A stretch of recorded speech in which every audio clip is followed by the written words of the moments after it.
حملہ کرنے والا ہے۔ تو تمام مکے کے لوگوں نے کہا ہاں ہم یقین کریں گے، اس لیے کہ ہم نے ان 40 سالہ زندگی میں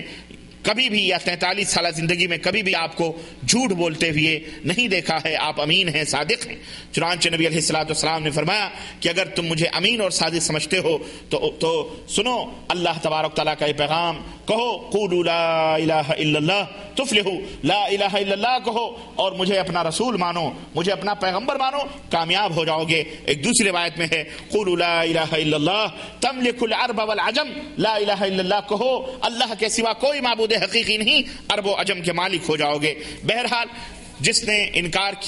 کیا آپ کو معلوم ہے کہ گالیوں کا سب سے پہلا پتھر غیروں سے نہیں بلکہ آپ صلی اللہ علیہ وسلم کا اپنا حقیقی چچا ابو لہب، جس نے نبی علیہ السلام محمد بن عبداللہ کی پیدائش پر، اپنے بھتیجے کی پیدائش پر، جب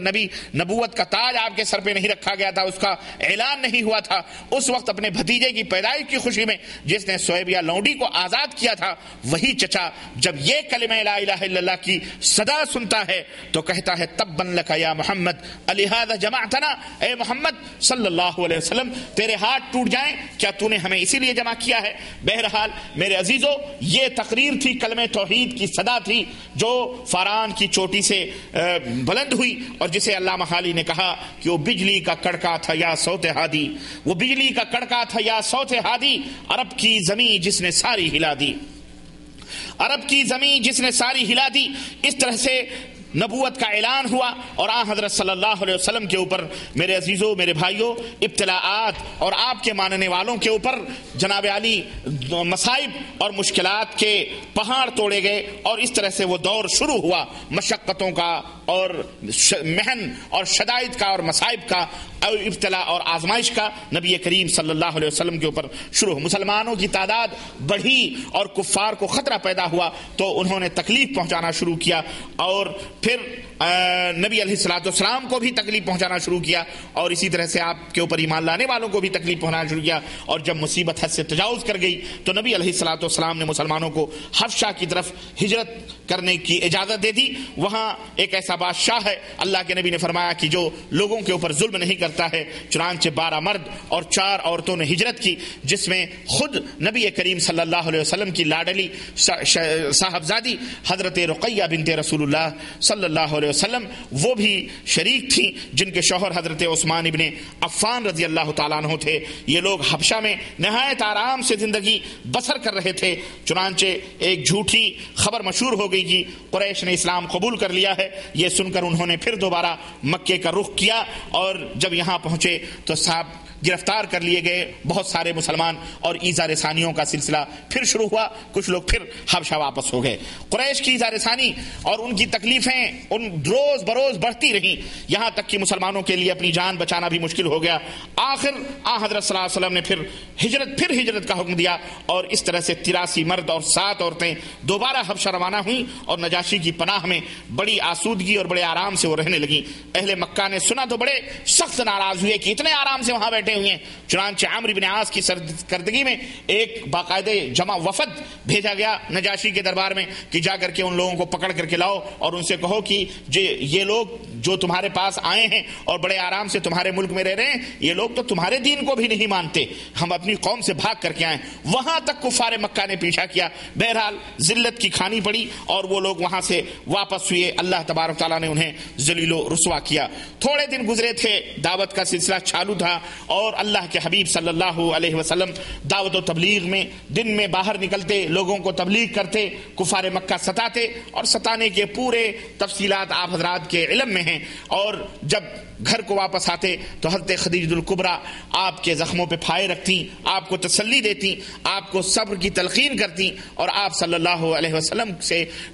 محبت کے کلمات کہتی۔ میرے عزیزو، اس طرح سے توحید کی یہ صدا بلند ہوتی رہی۔ نبی علیہ الصلوۃ والسلام بھی ایک دور آیا کہ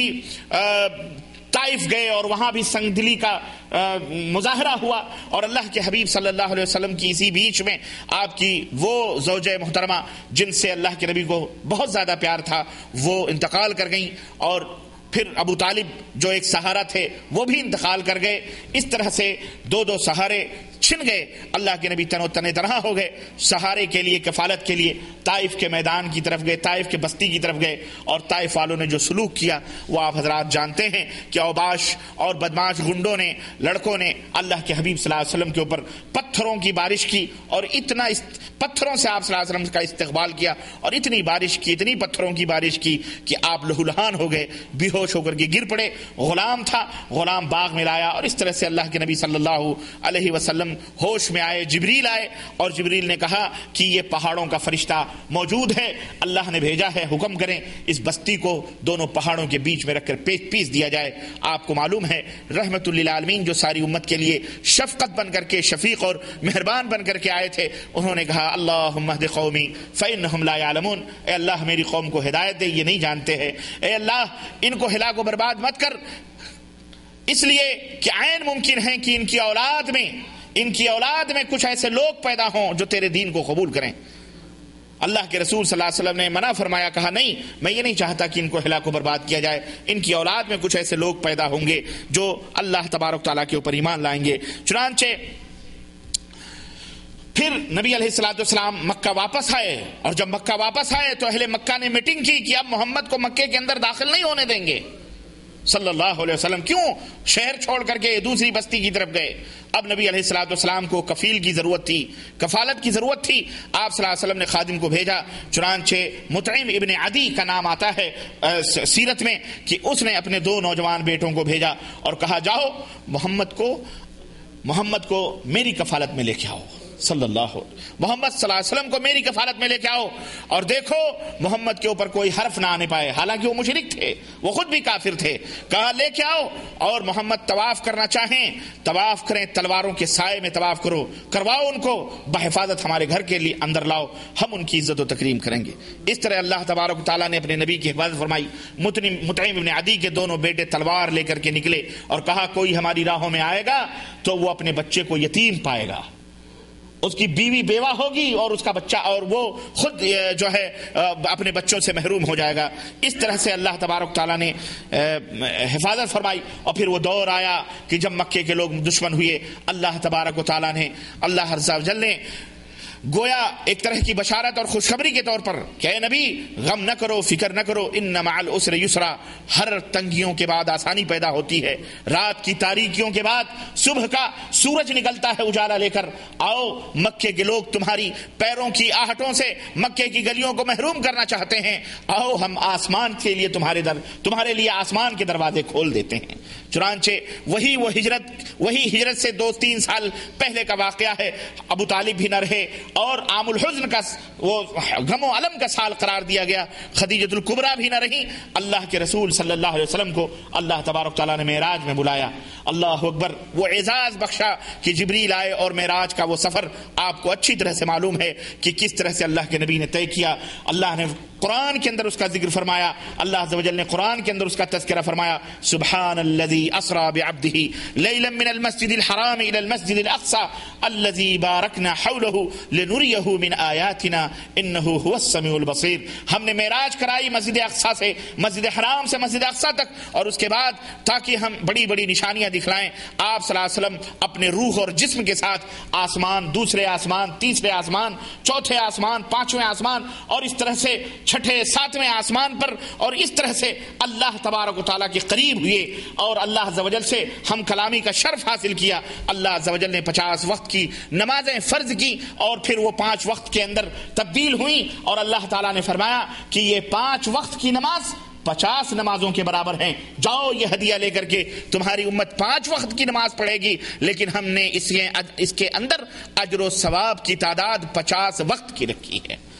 اللہ کے نبی صلی اللہ علیہ وسلم آئے، مکے والوں سے بیان کیا، مکے والوں نے تمسخر اڑایا، مذاق اڑایا، اور آپ کو پتا ہے کہ امامت کبریٰ کا بھی اسی معراج میں یہ اعلان ہوا کہ جب نبی علیہ الصلوۃ والسلام واپس آئے اور بیت المقدس کے اندر جب آئے اور جبریل لے کر کے آئے تو دیکھا کہ بیت المقدس کھچا کھچ بھری ہوئی ہے۔ حضرت نبی کریم صلی اللہ علیہ وسلم نے فرمایا کہ جبریل یہ کون لوگ ہیں؟ کہا یہ انبیاء اور رسول ہیں، آدم سے لے کر کے اور آپ تک جتنے بھی انبیاء اور رسول آئے ہیں یہ مسجد کے اندر انتظار کر رہے ہیں۔